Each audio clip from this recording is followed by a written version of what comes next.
Okay, this is going to be my contest entry for Branded 401. He wants to know what my favorite knife or gun is. My favorite gun is the 1911. There's a fucking surprise. Never thought I was going to say that. Now, what you're looking at here is a comparison of the original 1911 and the A1. The 1911 original was in service from 1911. Sorry about that. Was in service from 1911 to 1924. In 1924, the new 1911, dubbed the A1, came out.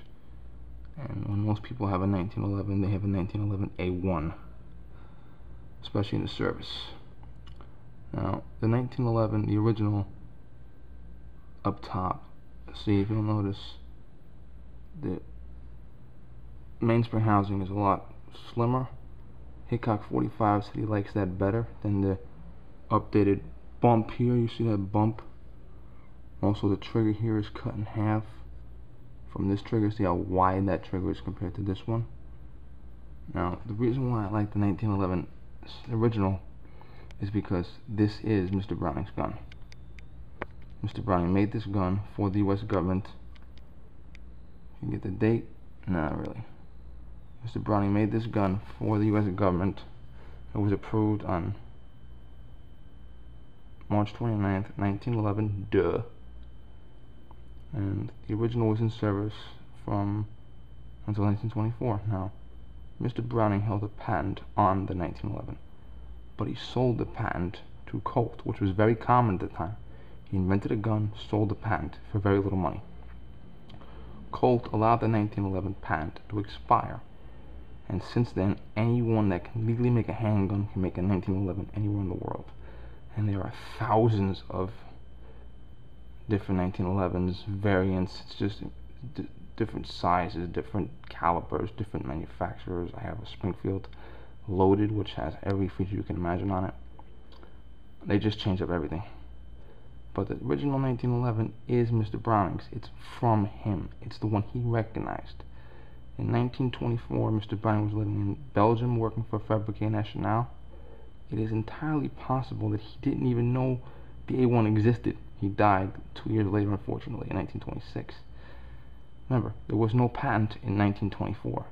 So Colt did not need Mr. Browning's permission or assistance in making the upgraded version.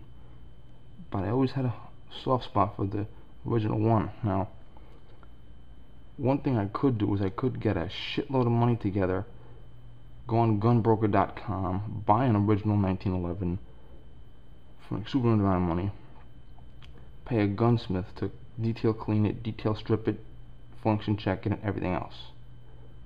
That's one option. It'd be very, very expensive. But then I probably want to hang it on my wall and look at it, not shoot it.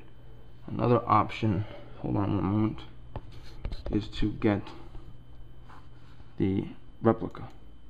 This is a Colt replica. It is an exact duplicate of the original design, only it is a reproduction model. Now, this gun was made in 2009 for a very limited time only, and it quickly went out. It is being brought back this year, but the orders for it must be in by November of 2011, and the price is maybe $1,100. Now, at this moment, I do not have $1,100 to spend on a gun, nor do I have $5,000 to spend on the original 1911. So, I'm hoping that one day in the future, maybe 2018, for the commemoration of the 100th anniversary of the end of World War I, maybe in 2016 for the commemoration of the 100th anniversary of Mr. Browning's death, I am hoping that this gun will come back on the market, and hopefully by then I'll have $1,100 to blow on it, or $1,300, or whatever it will be.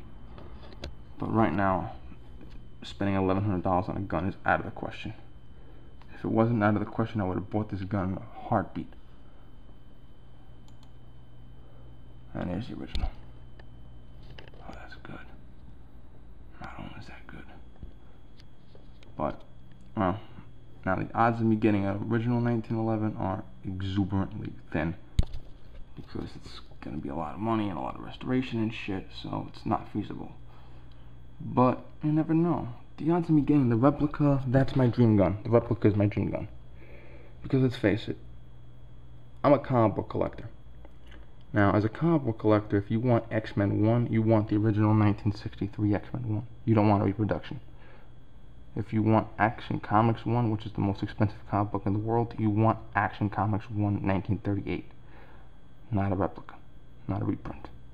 But if I'm going to buy a gun and shoot it, I don't mind getting a reproduction at all. Okay?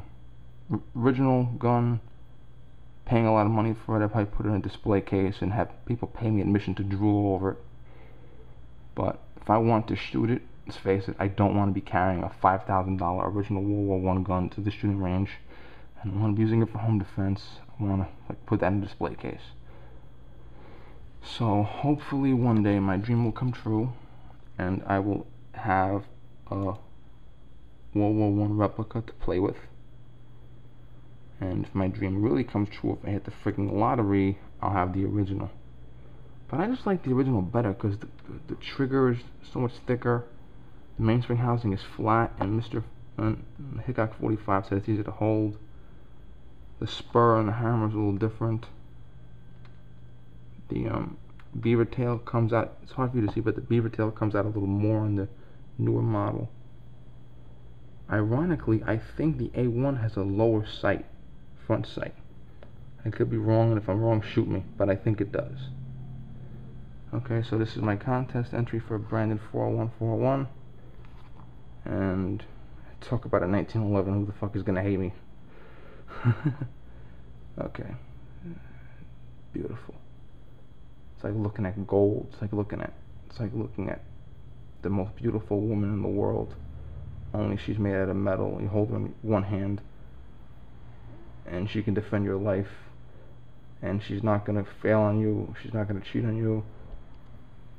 She's not gonna sue you for alimony. All right, bye. Good luck to all the contest entrants.